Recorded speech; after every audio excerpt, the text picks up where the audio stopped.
नमः शिवाय। शिवजी सदा सहाय। ओम नमः शिवाय। गुरुजी सदा सहाय। वायव्य संहिता के पूर्व खंड का अध्याय 28 अग्नि और सोम के स्वरूप का विवेचन तथा जगत की अग्नि सोमात्मकता का प्रतिपादन।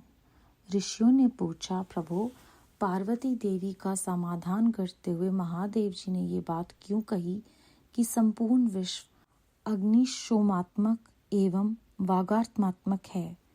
ऐश्वर्य का सार एकमात्र आज्ञा ही है और वे आज्ञा तुम हो। अतः इस विश्व में ये क्रमशः यथार्थ बातें सुनना चाहते हैं। वायुदेव जी बोले, महर्षियों, रुद्रदेव का जो घोर तेजों में शरीर है उसे अग्नि कहते हैं और अमृत में सोम शक्ति का स्वरूप है, क्योंकि शक्ति का शरीर शांति कारक है। जो अमृत है वह प्रतिष्ठा नामक कला है और जो तेज है वह साक्षात विद्या नामक कला है।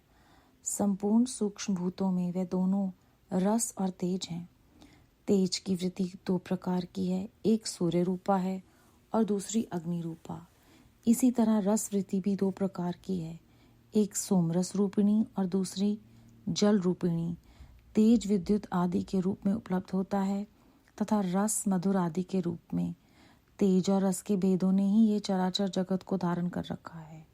अग्नि से अमृत की उत्पत्ति होती है और अमृत स्वरूप घी से अग्नि की वृद्धि होती है।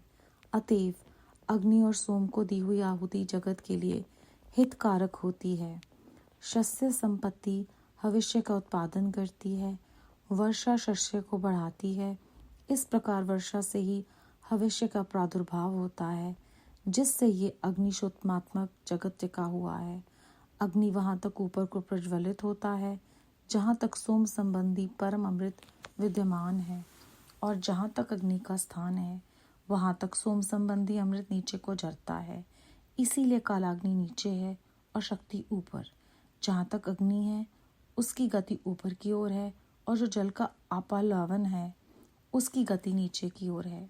आधार शक्ति ने ही इस ऊर्ध्वगामी कालाग्नि को धारण कर रखा है तथा निम्नगामी सोम शिव शक्ति के आधार पर प्रतिष्ठित है।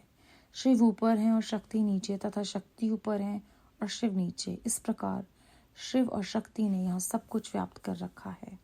बारंबार अग्नि द्वारा जलाया हुआ जगत भस्मसात हो जाता है और अग्नि का वीर्य है।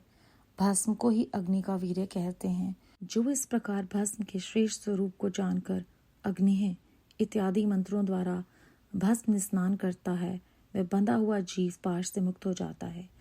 अग्नि के वीर्य रूप भस्म को सोम ने आयोग युक्ति के द्वारा फिर अल्पलावित किया, इसीलिए वह प्रकृति के अधिकार में चला गया। यदि योग युक्ति से शाक्त अमृत वर्षा के द्वारा उस भस्म का सब और आप्लावन हो तो वह प्रकृति के अधिकारों को निवृत्त कर देता है। अतः इस तरह का अमृत पलावन सदा मृत्यु पर विजय पाने के लिए ही होता है।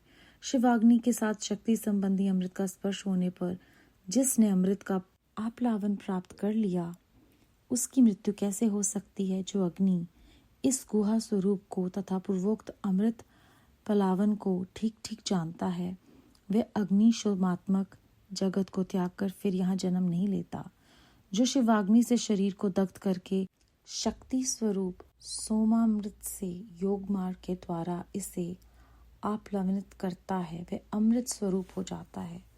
इसी अभिप्राय को हृदय में धारण करके महादेव जी ने संपूर्ण जगत को अग्नि सोमात्मक कहा है। उनका वह कथन सर्वथा उचित है। अध्याय 28 समाप्त।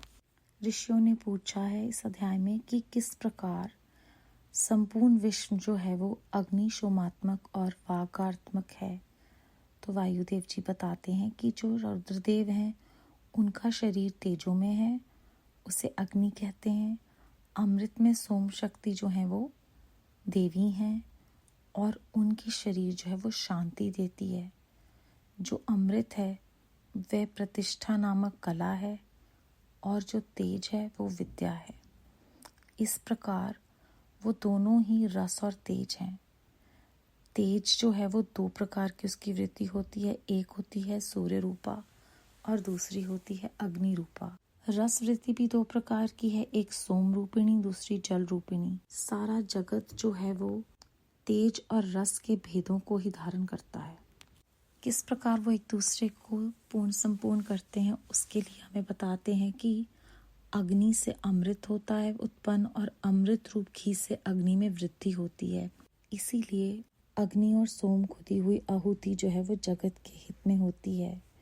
उसके बाद उन्होंने बताया कि वर्षा जो है उससे भविष्य का प्रादुर्भाव होता है और वो शस्य को भी बढ़ाती है, जिससे सारा अग्निशोमात्मक जगत टिका हुआ है। अग्नि ऊपर को प्रज्वलित होती है और सोम संबंधी जो परम अमृत है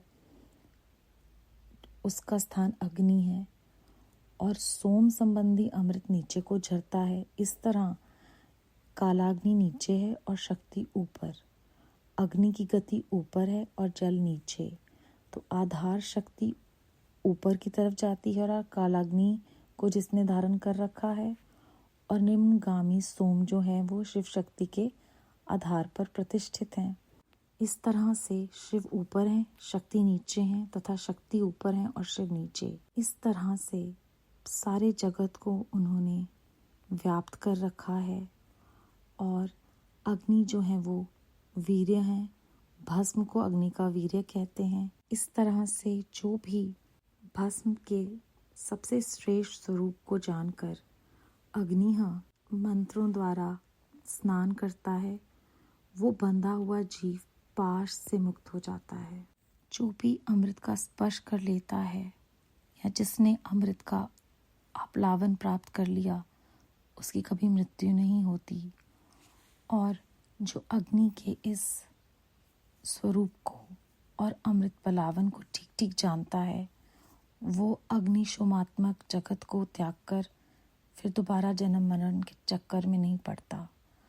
और जो शिवाग्नि से शरीर को दग्ध करके शक्ति स्वरूप सोम अमृत से योग मार्ग पर जाता है, इसीलिए महादेव जी जो हैं वो जगत को अग्निशोमात्मक कहते हैं।